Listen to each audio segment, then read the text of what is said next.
Glórias ao Senhor. Vamos ao texto, Evangelho de João. Abra aí no Evangelho de João. Tá bom? Capítulo 10 de João. Vamos dar continuidade aqui na exposição deste Evangelho.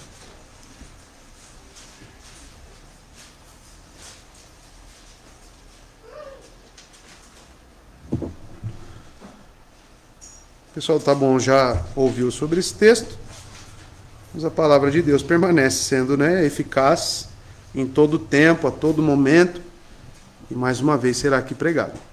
João capítulo 10, verso 22 ao 31, primeira leitura aqui na versão João Ferreira de Almeida. Diz o seguinte, amados: E celebrava em Jerusalém a festa da dedicação, e era inverno. E Jesus caminhava no templo, no pórtico de Salomão. Então, vindo os judeus, o rodearam e disseram: Até quando tu irás deixar-nos em dúvida? Se tu és o Cristo, dize-nos claramente. Verso 25. Respondeu-lhes Jesus: Já vos tenho dito, e não o credes. As obras que eu faço em nome do meu Pai, essas testemunham de mim. Verso 26. Mas vós não credes, porque não sois das minhas ovelhas, como já vos tenho dito. Verso 27. As minhas ovelhas ouvem a minha voz, e eu as conheço, e elas me seguem. Verso 28.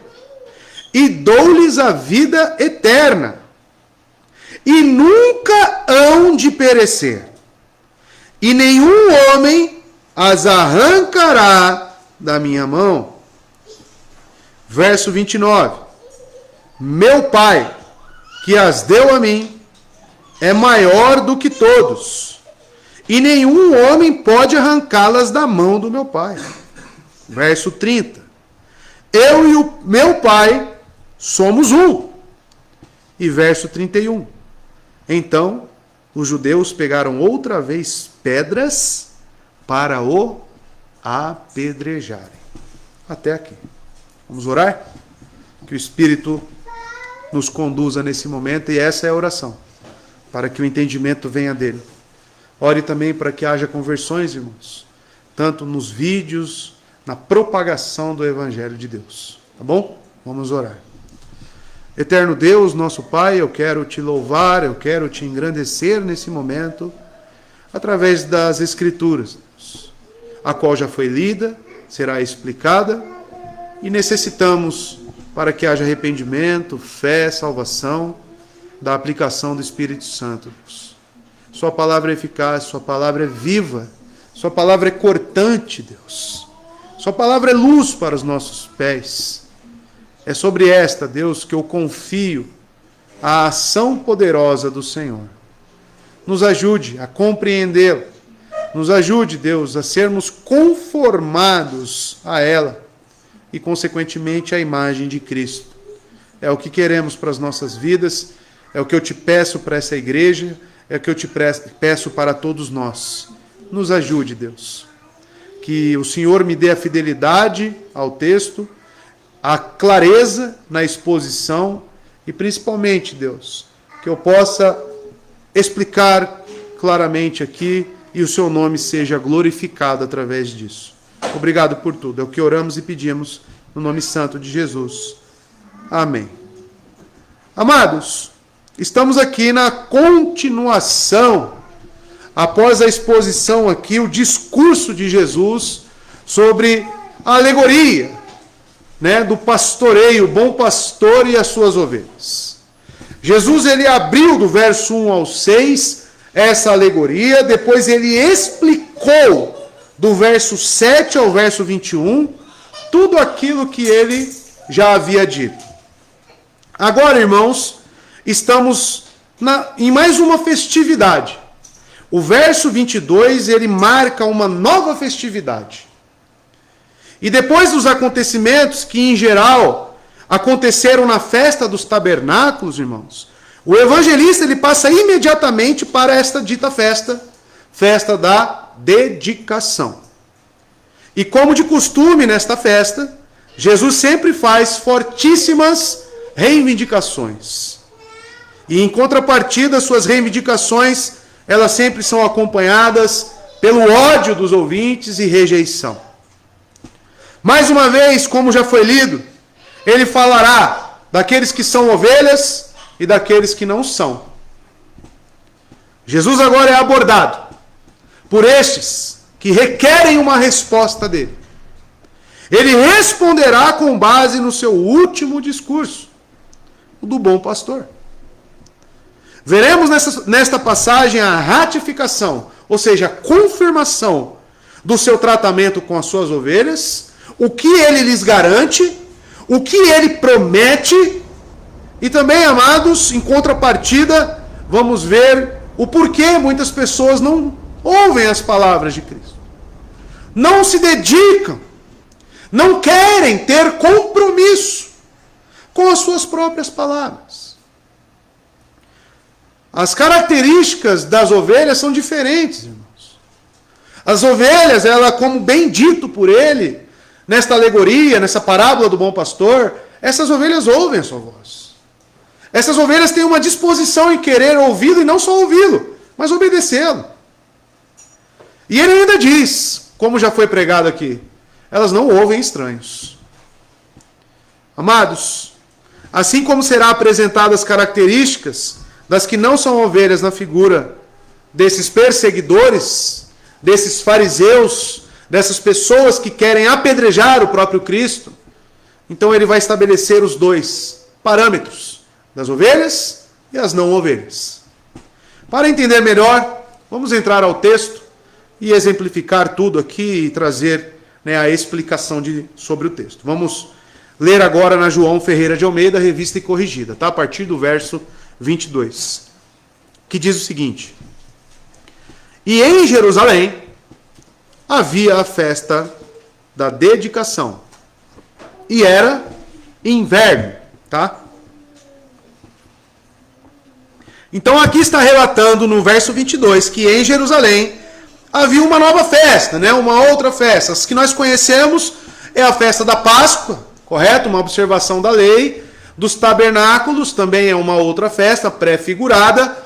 E também temos agora aqui, irmãos, uma festa chamada Festa da Dedicação, fora de Pentecoste também, que era uma outra festa prescrita pela lei. O que seria essa festa da dedicação, irmãos? A festa da dedicação em que se dá essa continuidade do discurso de Jesus, aonde ele se encontra com essas pessoas novamente, os judeus. Ela não foi estabelecida no Antigo Testamento. Se você olhar no Antigo Testamento, quais são as festas prescritas e obrigatórias, você vai ver que da dedicação não está. Então, o que seria essa festa? Essa festa, ela celebra o que chamamos da reconsagração do templo em Jerusalém. Reconsagração essa que foi realizada em dezembro de 164, do ano 164 antes de Cristo. Porque o templo, amados, foi profanado. O templo, ele foi manchado por alguns governantes seleucitas, chamado principalmente o governante Antíoco Epifânio. E se você consultar os livros apócrifos, aqueles principalmente que marcam o período interbíblico, entre Malaquias e Mateus, você vai perceber que é relatado nos livros apócrifos. Os livros apócrifos podem ser lidos por nós? Podem. Mas não encaramos como inerrantes, infalíveis, como a própria Escritura, inspirada pelo Espírito Santo. Mas não significa que os livros apócrifos são 100% mentiras e que não contenham verdades lá. Então, em âmbito histórico, eu posso ler um livro apócrifo. E excelentes livros históricos são os livros de Macabeus. 1 Macabeus, 2 Macabeus. E este governador, Antíoco Epifânio, que profanou o templo, ele é relatado em 1 Macabeus, capítulo 1, verso 59. Quem foi esse Antíoco? Ou também chamado de Antíoco IV. Ele foi um rei helenístico da dinastia Seleucida, que governou a Síria entre 175 a.C.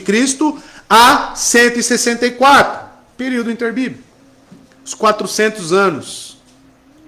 Seu reinado foi marcado pelas desolações, saques do templo em Jerusalém, emitiu ordens para os judeus profanarem os sábados, profanarem o próprio templo, oferecendo animais impuros. O que Deus prescrevia na lei, que fosse aquele animal puro, né, sem mancha, sem defeito. O que esse governante institucionalizou é que fossem oferecidos porcos no templo. Ele começou a incitar aos judeus a não mais levarem a figura sacerdotal como uma figura de Deus. Profanou a religião deles. Então houve uma revolta dos judeus. Porque estamos falando de uma festa, né? Uma festa da reconsagração. E tudo isso tendo em vista essa revolta dos judeus. Selvagem perseguição de Antíoco fez com que os judeus piedosos se levantassem em revolta, irmãos. Liderados por um sacerdote chamado Matatias e seus filhos. Após 3 anos de guerrilha dos judeus, sob brilhante liderança militar, sobre uma figura que vocês vão encontrar lá no texto do livro apócrifo de 1 Macabeus, chamada Judas Macabeus, filho do sacerdote Matatias. Esses se levantaram contra o governo de Antíoco Epifânio. Então eles foram capazes de retomar Jerusalém em 25 de dezembro de 164 a.C. E libertaram o templo e rededicaram e estabeleceram esta festa da dedicação. Então a festa de dedicação, ela marca a vitória de Judas Macabeus, o líder militar, onde ele conseguiu reconsagrar o templo de acordo com tudo aquilo que a lei, a palavra de Deus instituía. Eis então que os judeus agora tinham uma nova festa. Esta festa, ainda hoje, é chamada de Hanukkah pelos judeus. Essa comemoração ocorreu nos tempos de Judas Macabeus, como eu disse, no livro apócrifo você encontra isso, e trata-se de uma festa alegre de 8 dias, marcada pela iluminação das habitações, muito parecida com as dos tabernáculos, e pelas reuniões familiares. Embora não seja uma das 3 grandes festas dos peregrinos, ela reunia muita gente em Jerusalém. E quem está lá? Jesus Cristo. Ele está lá, comemorando, observando esta festa da reconsagração. Mas onde estava, né? Talvez você pergunte, onde estava Jesus neste intervalo entre as duas festas? Porque nós sabemos que todas as festas possuem um intervalo de tempo entre elas, correto? Elas não são celebradas no mesmo momento. Então os judeus se direcionavam para Jerusalém, observavam as festas, iam embora para suas casas, e isso tinha um período de tempo. Onde Jesus estava? E o período que se entende da festa dos tabernáculos até dezembro, ou seja, do período de outubro até dezembro, nós temos aí alguns meses. 2, né? 2 meses inteiros. E as opiniões variam.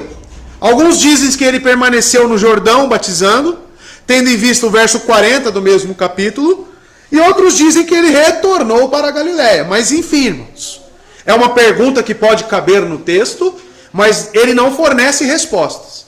Mas o que sabemos? Que a última festa onde ele estava, fazendo os discursos, era a festa do tabernáculo.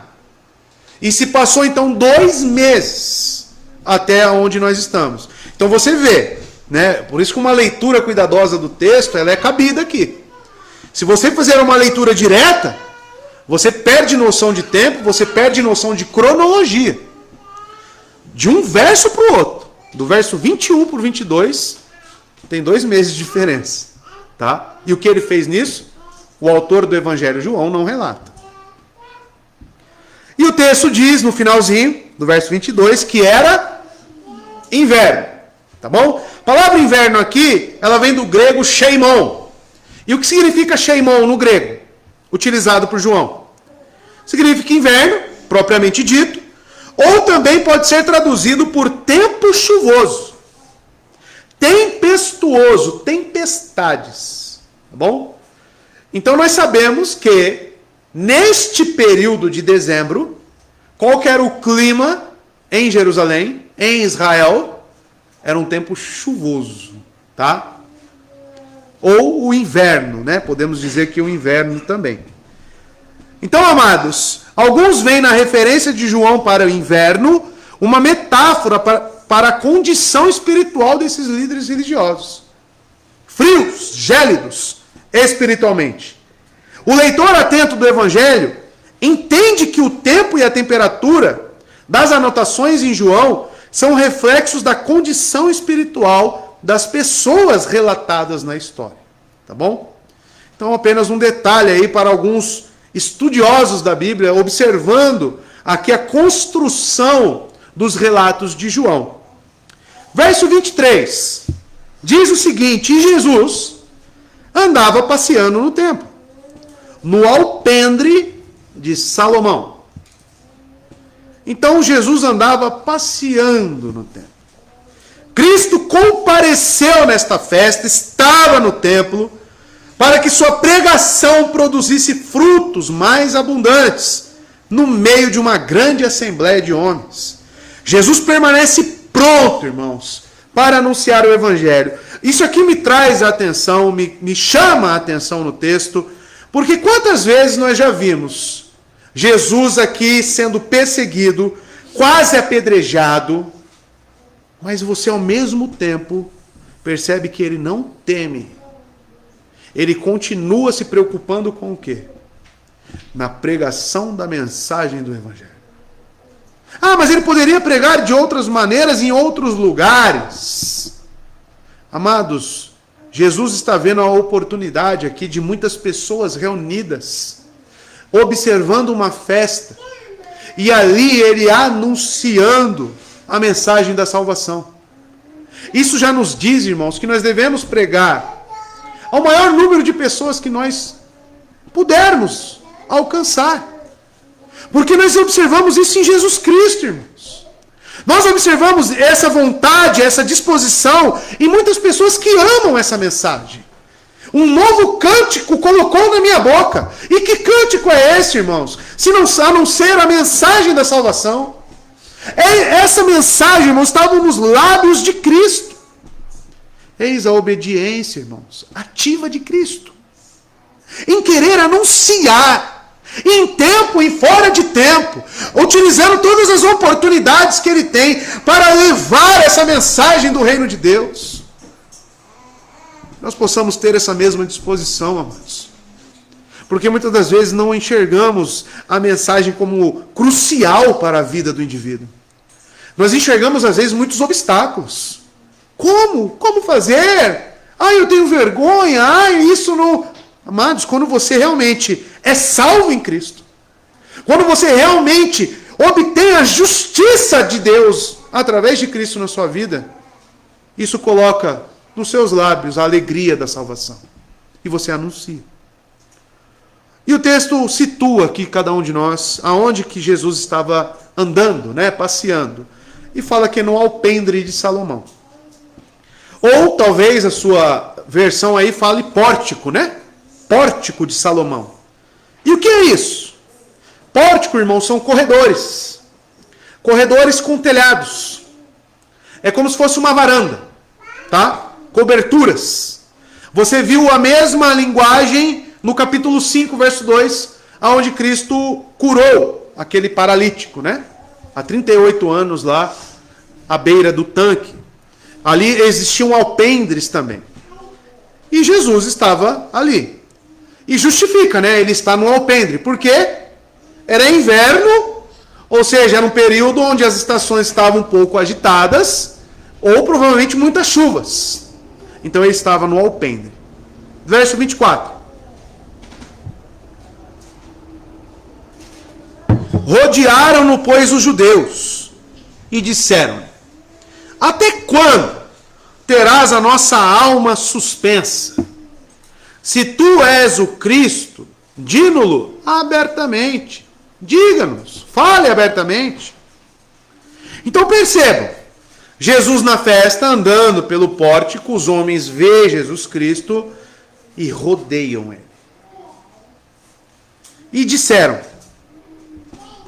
ainda irritados pelas chicotadas verbais que receberam de Jesus, que por implicação os demonizara de ladrões, salteadores, estranhos, mercenários, não foi isso que ele disse? Na alegoria aqui do bom pastor? Aqueles que pulam, aqueles que entram por outro lugar, são salteadores, são ladrões, aonde ele diz que a única porta é ele, Cristo, e aqueles que entram pelo aprisco devem passar por ele, porém existem outros que entram por outros meios, por outras doutrinas. Então, após receberem essas chicotadas, irmãos, eles se juntam ao redor de Jesus, a fim de obter de seus lábios uma declaração com base na qual pudessem efetuar sua destruição. Eles não queriam parábolas. Eles não queriam formas alegóricas. Eles queriam provas, mas não para arrependimento e fé. Eles queriam provas para colocar Jesus Cristo em uma condição de condenação. E assim obterem aquilo que eles tanto desejavam, matar Jesus Cristo. E eles dizem, até quando terás a nossa alma suspensa? Né? Literalmente o que eles dizem é, até quando você erguerá ou arrebatará nossa alma? Que erguer alma aqui tem o sentido de manter a pessoa em suspense. Ou significa, irmãos, né, no português mais claro, até quando você vai nos manter em dúvida? Até quando você vai falar dessa forma enigmática? Até quando? Fale logo! Se fosse sincera essa pergunta, irmão, seria louvável. Mas não é. Porque muitos discípulos, e nós vemos isso nos relatos do Evangelho, eles chegavam até Cristo e falavam, nos explica a parábola. Nos dê o que o Senhor estava querendo dizer. Mas era uma dúvida sincera. O que eles estão querendo fazer aqui, irmãos, não é esclarecer dúvida alguma. Pois a alma, amados, desses homens estavam realmente cheias de ódio. A dúvida dessas pessoas era para a destruição. Era para colocar a figura de Cristo numa condição sem saída. Mateus 11, verso 28 e 29, fala sobre aqueles que vão a Cristo com os corações sinceros, né, para esclarecer dúvidas. Seria um método louvável, mas não é o que encontramos no texto. Mas como estamos falando de ovelhas genuínas, eu tenho que trazer para os irmãos. Ele diz, venham a mim todos que estão cansados e sobrecarregados, e eu darei descanso a vocês. Tomem sobre vocês o meu jugo, e aprendam de mim. Pois sou manso e humilde de coração, e vocês encontrarão descanso para as suas almas. Então, quando a matéria é dúvida e aprender com Cristo, ele diz, venham até mim. Venham até mim.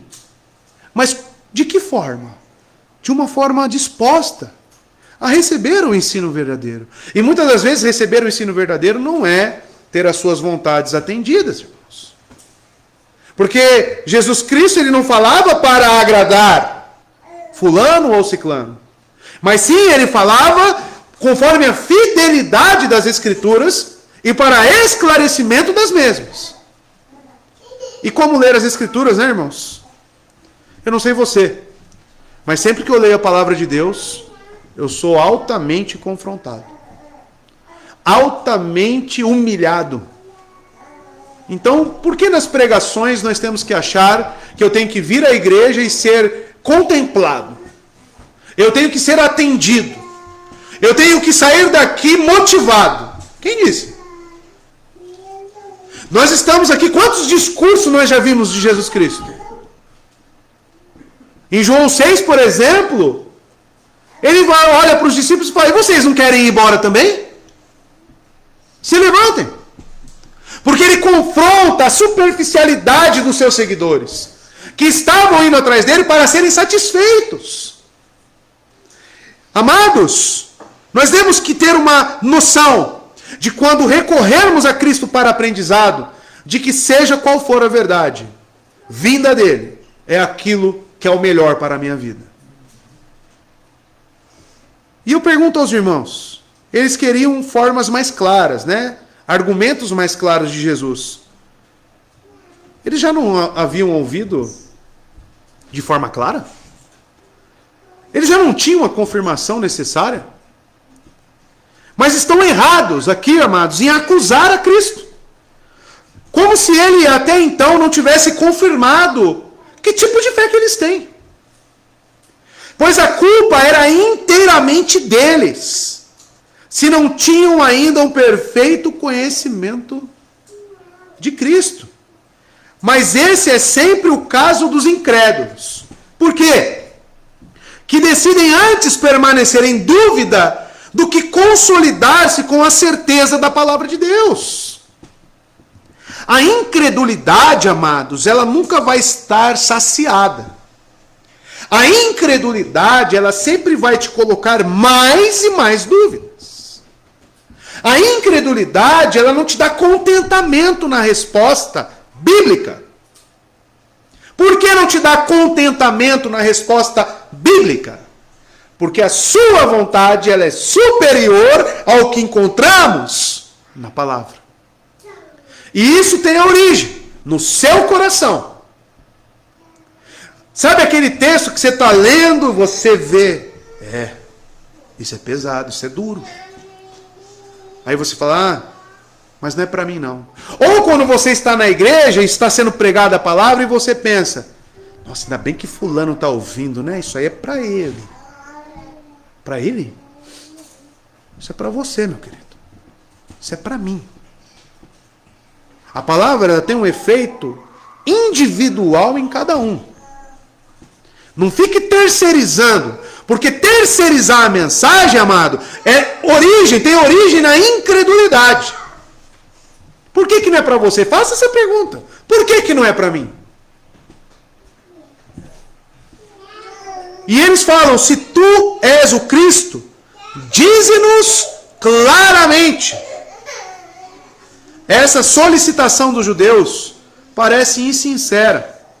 Se não entendiam que ele afirmava ser o Messias, por que tentaram matá-lo repetidas vezes? Se era dúvida, né? Por que tentaram matá-lo? Por exemplo, no capítulo 5, verso 18, tentaram matar ele.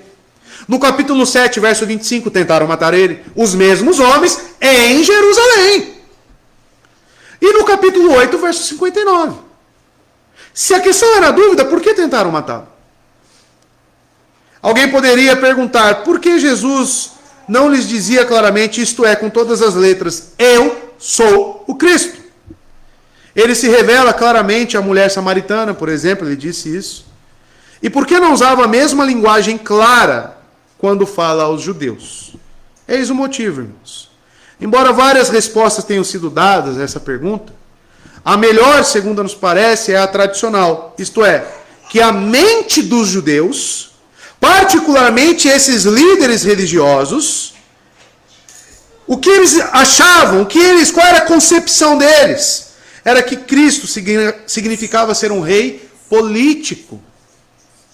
Muito mais do que espiritual, de Israel. Em rebelião contra o governo romano. Então, amados, se ele falasse, eu sou o Cristo, isso teria implicações políticas. Eis o motivo que ele não vai com os próprios irmãos para a festa do tabernáculo. Estão lembrados? No capítulo 7, ele não desce com os irmãos.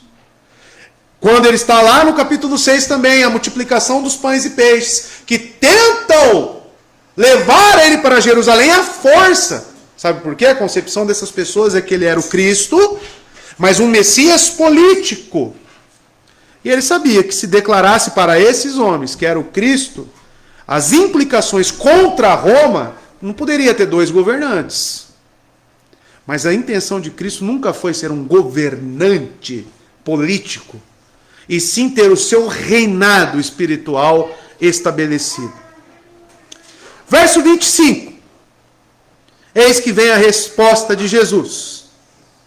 Respondeu-lhe Jesus: já vô-lo tenho dito, e não o credes. As obras que eu faço, em nome do meu Pai, essas testificam de mim. Está aqui a resposta. Vamos por partes. Respondeu-lhe Jesus: já vô-lo tenho dito, e não credes. Se os judeus estivessem dispostos a abordar as palavras de Jesus com um coração crente, saberiam quem Jesus era. E, de fato, o Messias, o Filho de Deus. Enviado para realizar as obras de Deus. Jesus explica que a descrença cega e embrutece. A falta de fé desses homens, como resultado da má vontade para com Jesus, significa falta de entendimento espiritual. Vocês estão lembrados, irmãos, que as obras que Cristo realizou impactaram o homem ex-cego no capítulo 9? Aonde ele fala pode, e até mesmo as pessoas. Pode um endemoniado, porque eram as acusações que falavam sobre Jesus, dar vista a cegos? Ou seja, irmãos, Jesus Cristo, além de falar, ele exemplifica a sua origem, o seu ofício como mediador através das obras. Quando ele diz, eu sou a luz do mundo, logo ele vem e dá vista aos cegos. Ou seja, o que falta aqui não é clareza em palavras, e sim um coração disposto a querer Cristo, a obedecer a Ele. Ele deixa bem claro aqui, irmãos: já vô-lo tenho dito e não credes. As obras que eu faço em nome do meu Pai, o que ele diz? Essas testificam de mim.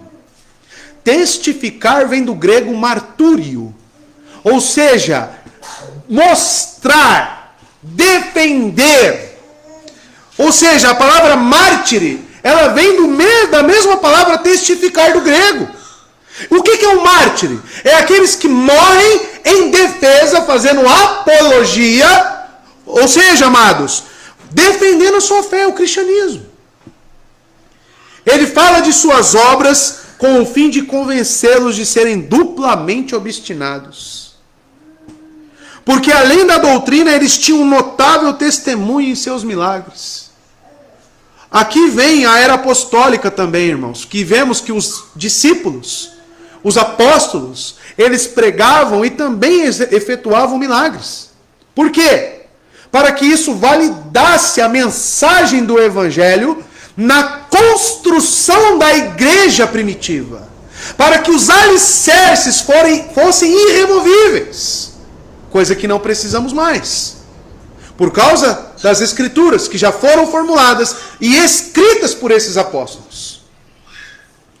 Amados, porque além da doutrina, eles tinham um notável testemunho dos milagres.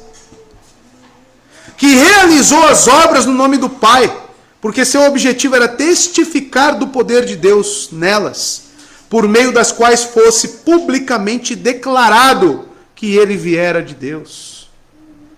Ou seja, amados, as suas obras falavam por si só. O que ele realizava, e vamos entrar no capítulo 11 daqui a pouco. O Taboão já teve uma introdução do capítulo 11. Cristo vai dar vida a um morto putrefado, ou seja, em decomposição. Mas antes disso, amados, nós sabemos que ele diz que ele é ressurreição a ressurreição e a vida. Então, para ele comprovar que ele é a ressurreição e a vida, ele vai lá e ressuscita um morto. Então, vemos que as obras de Cristo anunciam a Deus. Anunciam o Pai. Verso 26.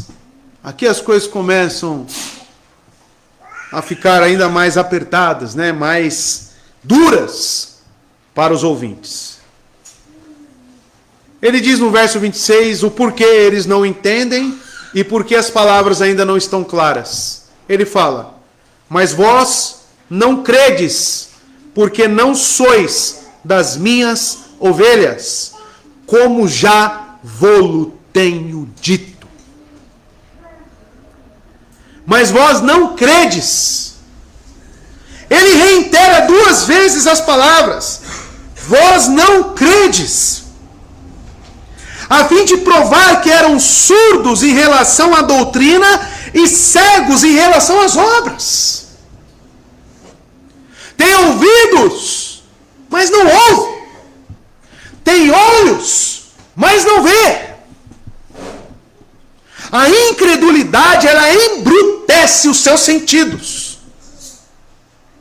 A incredulidade, irmãos, a incredulidade, ela nos deixa como surdos, como cegos. Jesus Cristo pode ressuscitar o morto. Jesus Cristo pode dizer: eu sou a ressurreição e a vida. E mesmo assim, um coração obstinado não irá crer. As pessoas, amados, têm sido transformadas diariamente. O Evangelho tem continuamente sido pregado. Tem transformado vidas até hoje. Eu não estou falando de mentirosos e hipócritas. Eu estou falando de verdadeiros convertidos. Por exemplo, ver um homem, irmãos, que está na África, conhecido nosso, que vai passar um ano inteiro longe da sua família e que dá a sua vida pelo Evangelho. E que não quer um tostão, um dinheiro sequer para fazer isso. Sabe por que ele faz isso, irmãos? Porque ele ama Cristo. Porque a mensagem do Evangelho para ele é tudo. E nós olhamos, porque se ele tem essa disposição, quem deve ser exaltado é aquele que gerou essa disposição nele, que é Cristo Jesus. Porque ele era um homem morto. Ele era um homem, irmão, sem destino. E Cristo deu um destino para ele. Assim como ele tem dado para muitos de nós. Nós olhamos para as pessoas e vemos essa transformação, mas isso para o incrédulo não é o suficiente. Não é o suficiente. Pregar não é o suficiente. Por quê? Não credes, porque não sois das minhas ovelhas. Amados, veja a cegueira espiritual desses homens. Veja a dureza. Faltava-lhes a compreensão não porque faltava informação, mas porque lhes faltava arrependimento e fé. Pode ter uma igreja, e as pessoas do Taboão, nossos irmãos do Taboão, experimentaram isso. Pode ter uma igreja na esquina da sua casa. Pode ser o melhor pastor, podia ser Cristo pregando lá. Adianta? Quando a pessoa não tem um coração disposto a querer ouvir, a querer aprender, a querer se aproximar de Cristo, adianta? Não adianta. A culpa não é das pessoas na igreja não, irmão. A culpa é do seu coração, que não tem afeições pelo Salvador. Nós não devemos, amados, justificar a nossa incredulidade, irmãos. Eu não vou para a igreja por causa que aquele pastor, eu não gosto dele, é um herege. Tá bom, então procura outra. Também não quero outra porque é tudo igual. Será que o problema está nas pessoas e nas igrejas, meu querido? Será que o problema não está no seu coração? Quantas vezes você cogitou em suportar as pessoas? Em ajudar? Eu conheço pastores, irmãos, que eles são homens de Deus, mas, amados, eles foram colocados em situações que eles não têm tanto conhecimento. Então antes, por que você não dispõe você a estudar e você a ajudar esse pastor? Por que você não se dispõe a mudar o quadro? É muito fácil, irmãos, nós justificarmos. Como esses homens estão justificando a incredulidade deles. Nos fale com mais clareza. Clareza? Será que é falta de clareza, irmão? A minha situação, a sua situação, não é falta de clareza. É falta de disposição de ovelha. É falta de disposição de amar a cruz, de contemplar a cruz. Porque não sois das minhas ovelhas. E ouvir isso de Cristo é ouvir isso da boca de Deus. Ouvir da boca de Deus, não sois das minhas ovelhas, é nos remeter a um juízo final. Isso aqui são as piores palavras que pode existir na face desse planeta. Essas são as palavras mais duras que você pode encontrar na Bíblia. Essas palavras aqui, irmãos, deveriam nos colocar desfalecidos no chão, tremendo de medo. Ouvir da boca do próprio Cristo. Quem virá julgar o mundo, irmãos? Quem virá? Quem virá no trono de ira? Ouvir da boca dele, não sois das minhas ovelhas. Ele assinala uma razão suprema porque não criam em seus milagres e nem na sua doutrina. É porque são réprobos. Devemos aqui observar o propósito de Cristo. Pois uma vez que se vangloriavam de ser a igreja de Deus, não era isso que eles faziam? Os judeus? Quem recebeu a lei de Deus? Os judeus. Nós somos a descendência de quem que eles falavam? De Abraão. Nós somos a semente, né? Não era nem Cristo, era eles. Então eles transformaram aquilo que Deus deu em motivo de autojustiça. Amados, uma vez que se vangloriavam eles ser os detentores da salvação, e assim a sua incredulidade, em sua incredulidade, nada, irmãos, os direcionava para o Evangelho de Cristo, para a sua autoridade. Ele afirma que o dom de crer é uma dádiva especial.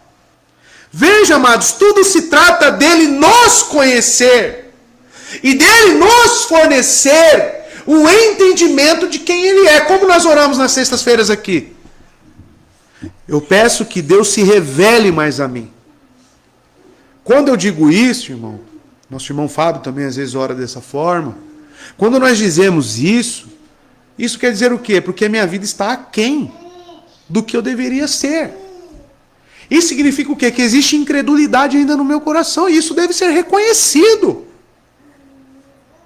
Tem incredulidade, Jesus tem muita dúvida em mim. Como eu consigo sanar isso? O Senhor se revelando a mim. Gálatas 4, verso 8 a 9. Antes, quando vocês não conheciam a Deus, eram escravos daquele que por natureza não são deuses. Mas agora, conhecendo a Deus, ou melhor, sendo por Ele conhecidos, como é que estão voltando aqueles mesmos princípios elementares, fracos e sem poder? Querem ser escravizados por Ele outra vez? O que os Gálatas estavam fazendo? Saindo do Evangelho e indo para a salvação por obras. Mas veja que o conhecimento salvífico é algo dele para nós e não de nós para ele. Por isso que ele diz, porque não sois minhas ovelhas. Ou seja, vocês não estão no meu conhecimento. Ou seja, vocês não receberam a dádiva de me conhecer. E não só por falta de fé, irmãos. A incredulidade não foi devido à exposição insuficiente da verdade, como vimos, mas pelo seu ódio à verdade e do amor ao pecado e da mentira. Qualquer um que voluntariamente procure a verdade vai encontrá-la. Mas Jesus recusou-se a comprometer-se com os que voluntariamente rejeitam a verdade. Amados, isso aqui, para nós, é muito importante. Porque a questão não é falta de informação, irmãos. Amados, ainda mais com o advento da internet, coisa que há 10, 15 anos atrás você não tinha a explosão de informação que você tem na internet. Hoje, na sua casa, se você quiser lá assistir um pregador que você quiser, você entra no Google lá, você encontra documentos históricos digitalizados. A informação, irmãos, ela está aberta a todos. A pergunta que eu faço, e que deveria estar realmente sendo feita a esses homens, é: o quanto você deseja a verdade? O quanto você ama a verdade? Não é informação ou falta da mesma. E sim, querido, a sua dificuldade, a nossa dificuldade, irmãos, é porque nós amamos a mentira. Nós amamos o engano. Nós amamos o adultério. Nós amamos o homicídio. Olha para o nosso coração. A nossa dificuldade com as Escrituras, ela tem origem dentro de nós. Ela tem origem na nossa pecaminosidade, na nossa natureza. E você deveria se arrepender disso, meu amado. Todas as brigas, toda a sua dificuldade, todas as coisas que permeiam a sua vida, sabe aquele problema que você ora e não sai dele? É porque o seu coração ainda ama isso, irmão. Você deseja isso para a sua vida. Você deseja o mal. Isso deveria nos colocar de joelho e falar: Cristo, abre o meu entendimento, tira esse desejo do meu coração, tira essa malignidade de mim. Tira, porque isso me afasta do Senhor. Mas enquanto você não reconhecer que essa origem está em você, você vai permanecer nisso, meu querido. E vai culpar um, e vai culpar o outro, e vai falar de tudo, menos de você. Menos de você. Verso 27. As minhas ovelhas ouvem a minha voz. Estão vendo o contraste? Estão percebendo a importância aqui?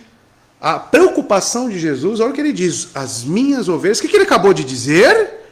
Mas vós não credes, porque não sois minhas ovelhas. Olha o que ele está dizendo logo em contrapartida, em seguida: as minhas ovelhas ouvem a minha voz, e eu conheço-as, e elas me seguem.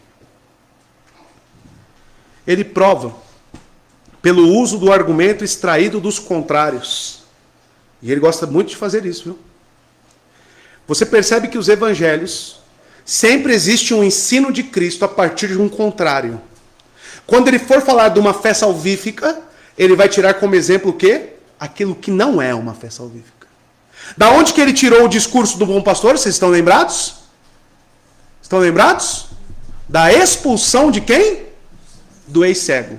Os salteadores e ladrões é direcionado a quem? Aos líderes da sinagoga. Tá bom? Então, de um ponto contrário, ele ensina o que é verdadeiro. E o bom pastor é quem? É ele. Cristo Jesus. Aqui não é diferente, ele está fazendo a mesma coisa. Ele, a partir do contrário daqueles que não são ovelhas, porque não obedecem ao evangelho. Porque Deus eficazmente chama a todos quanto elegeu. de modo que as ovelhas de Cristo se revelam por sua fé. Amados, ele diz, eu conheço-as, e elas me seguem. Eu dou uma ênfase aqui, um foco no me seguem, porque isso pressupõe o quê? Seguir a Cristo pressupõe o quê, irmãos? Obediência. Seguir a Cristo pressupõe o quê, irmãos? Disposição para passar o que for, enfrentar o que for, por um bem maior. E qual é o bem maior? O Evangelho, Cristo Jesus. E de fato, a razão pela qual o título ovelha é aplicado aos crentes é que eles se rendem. Se rendem a Deus. Sabe o que é se render, irmãos? Tem raiz na mesma palavra adorar. Adorar vem do grego procrastinos. Ou seja, você se prostrar, se render a Ele. E se render é você largar mão das suas armas, das suas defesas, dos seus instrumentos de autojustificação. Ovelha de Cristo é aquele que se rende a Ele e é governado por Ele, pela mão do Supremo Pastor, renunciando à sua ferocidade de natureza, à sua rebeldia, e se tornar algo como alguém dócil, domesticável, educável. Encontramos então uma consolação. Ainda que a maior parte do mundo não dê ouvidos a Cristo, contudo ele tem suas ovelhas a quem ele conhece e por quem é também conhecido. Ele utilizar um animal, a ovelha, para exemplificar o caráter de uma pessoa salva, isso não é aleatório. Porque o animal ovelha, se você estudar, ela tem características de que não ataca seu pastor. Uma ovelha, quando está na fila do abatedouro, ela não dá um pio, irmão. Ela se sujeita.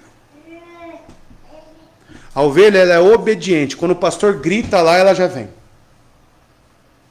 Quando vai cortar o pelinho dela, ela fica paradinha. Ele vai lá e corta. E nós? Tudo, né? Cheio de espinhos, cheio de respostas, cheio de querer, né? Cheio de coisas. Irmãos, quem nós somos? Nós parecemos mais com animais selvagens, cheios de presas, de dentes. E se alguém encosta em você, você já está pronto a morder. Quem nós somos? Uma ovelha, irmãos, é caracterizada como aquela que é dócil. Aquela que você vem, passa a mão. Aquela que se sujeita. Minhas ovelhas ouvem a minha voz. Eu conheço-as, porque é Ele que cuida. E elas me seguem. Verso 28. Ele continua dizendo sobre suas ovelhas. Eu dou-lhes a vida eterna, e nunca hão de perecer. E ninguém as arrebatará da minha mão. Uma promessa, uma das coisas mais importantes que possamos observar nas Escrituras. Sobre aqueles que verdadeiramente são ovelhas. Porque essa promessa do verso 28 é para ovelhas, irmãos. É para crentes, irmãos. Não é para bode. Não é para salteador. Não é para ladrão. E dou-lhes a vida eterna e nunca hão de perecer. Por que nunca há de perecer, irmãos? Porque Jesus ensina claramente que o bom pastor é quem cuida delas. Não é por algo que é encontrado em nós. É com base naquele que cuida das ovelhas. O que seria uma ovelha sem um pastor, irmão? Morre de fome. Porque assim como ela é totalmente disposta, né, dependente, isso também cria um vínculo, uma necessidade do bom pastor. Se o bom pastor se afastar um mês, ela fica lá. Os lobos vêm, pega ela, né, tem as perninhas curtas, não consegue correr muito também, né, então é totalmente indefesa. Então, com base no bom pastor, ele nos garante uma proteção eterna. Porque ele diz nunca, foco no nunca, ênfase no nunca, hão de perecer. Dá para perder salvação, irmão? Da onde que tiram isso, então? Olha o texto. Da onde que tiram uma baboseira dessa? Da onde? Cristo diz para aqueles que são salvos, nunca hão de perecer. Está escrito aí? Você leu isso aí na Bíblia? Que Bíblia é essa que esse povo está lendo? Jesus ensinou claramente que a segurança do crente na salvação não depende do esforço humano, mas está fundamentada na graça. Soberana eleição e poder de Deus.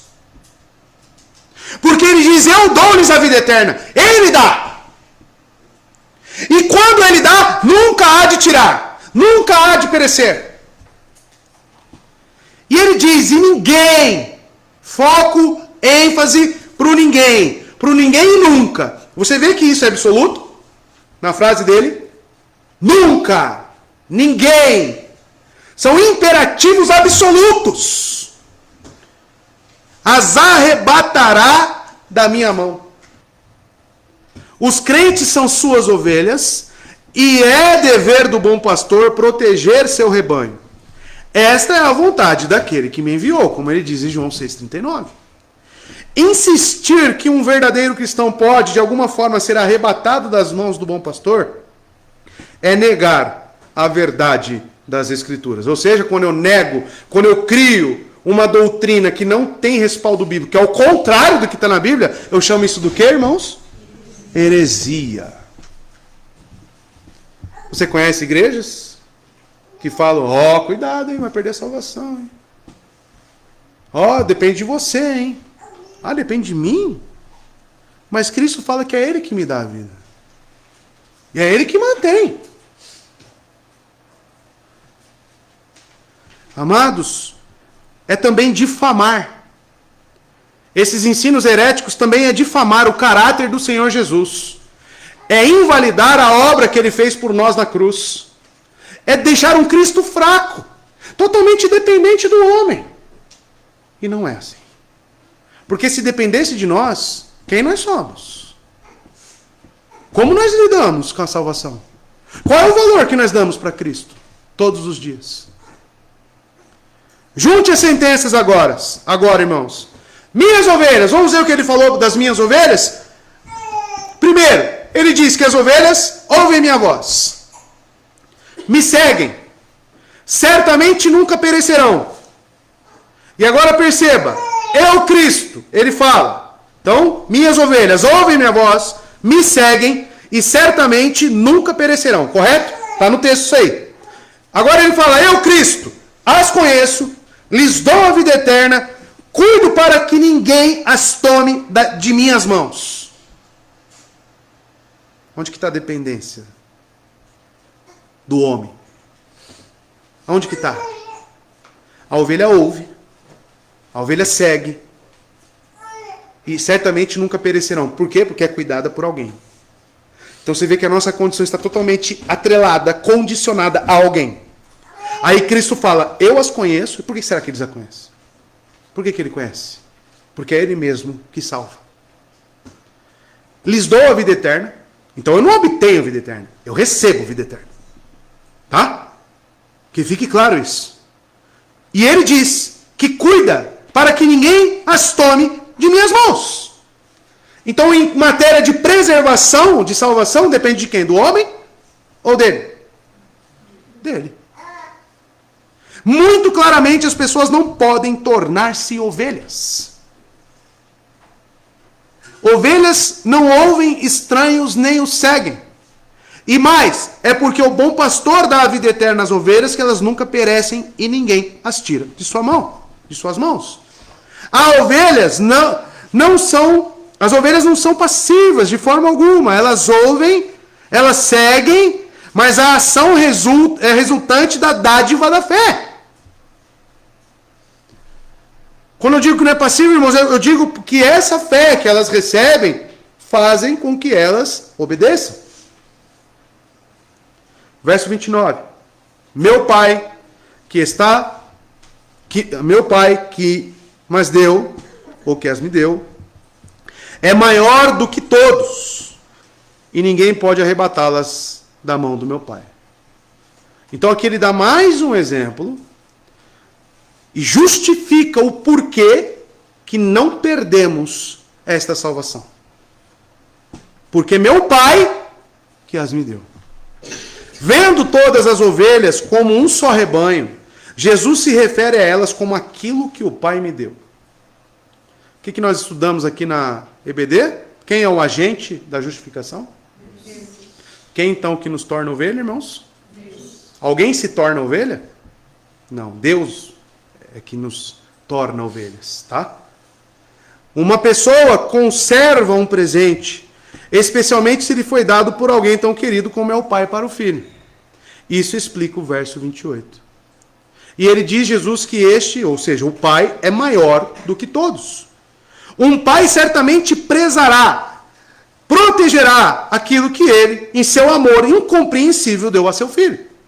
Observe que nesse caso o pai deu ao filho e permanece a propriedade do pai. É agora propriedade de ambos.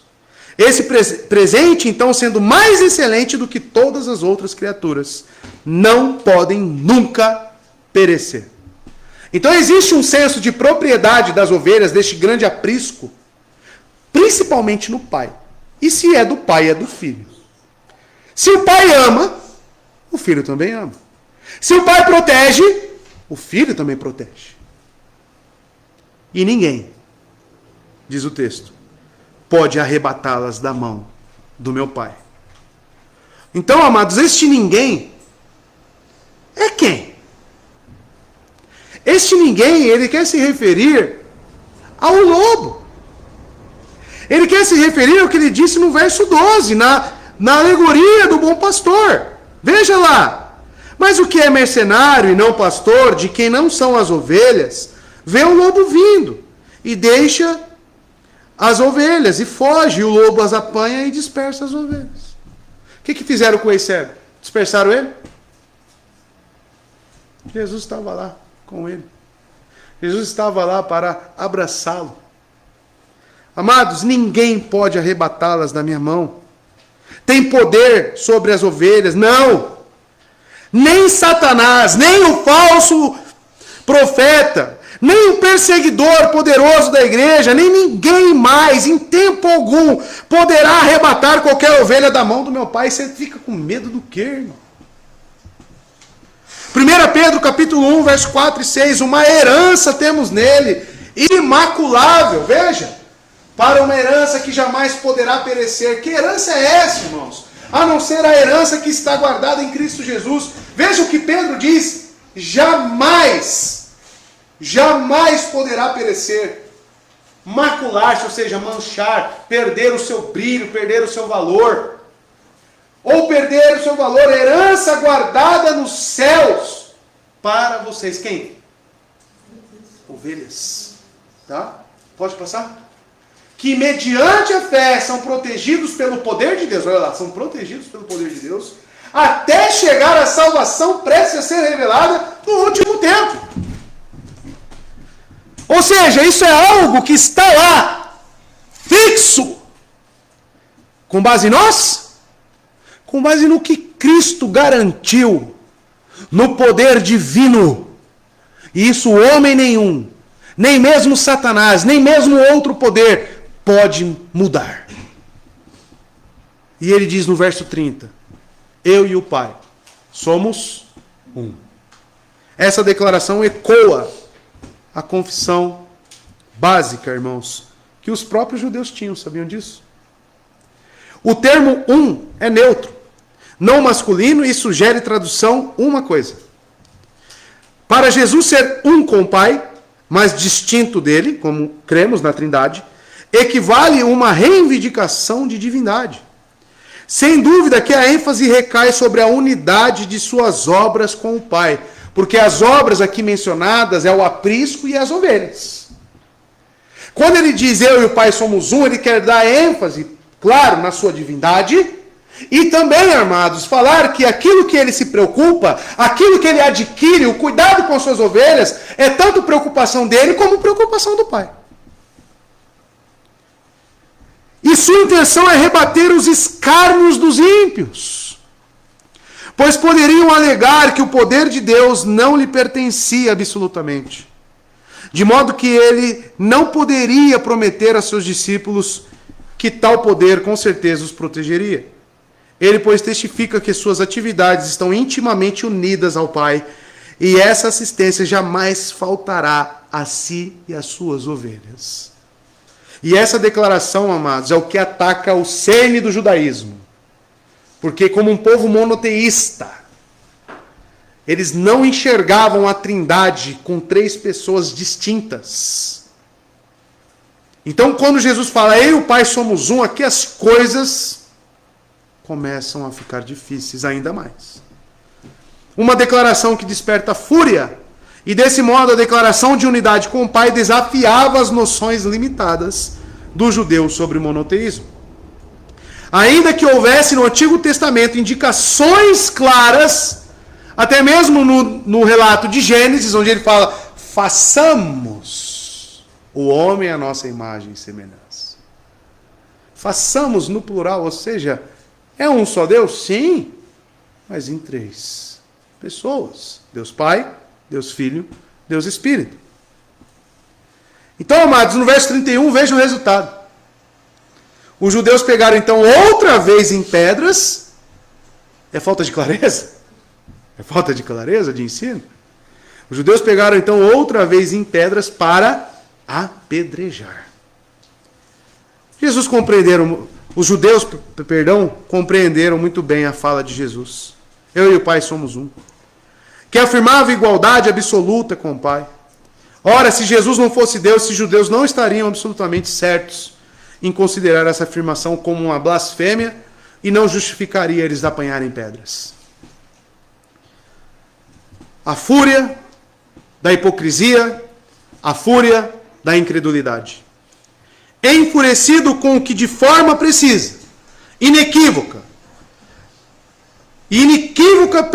percepção, com outra reivindicação blasfema, claro que da visão dos judeus para Jesus, aonde ele declara sua divindade. Os judeus hipocritamente explodem em fúria.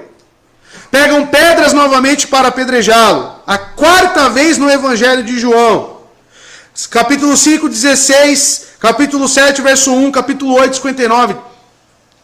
E agora, embora Roma tivesse o direito dessas execuções, eles estavam prontos para passar por cima disso.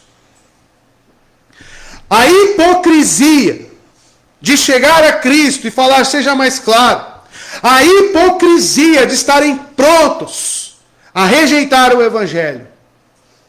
Amados, o que o texto nos ensina?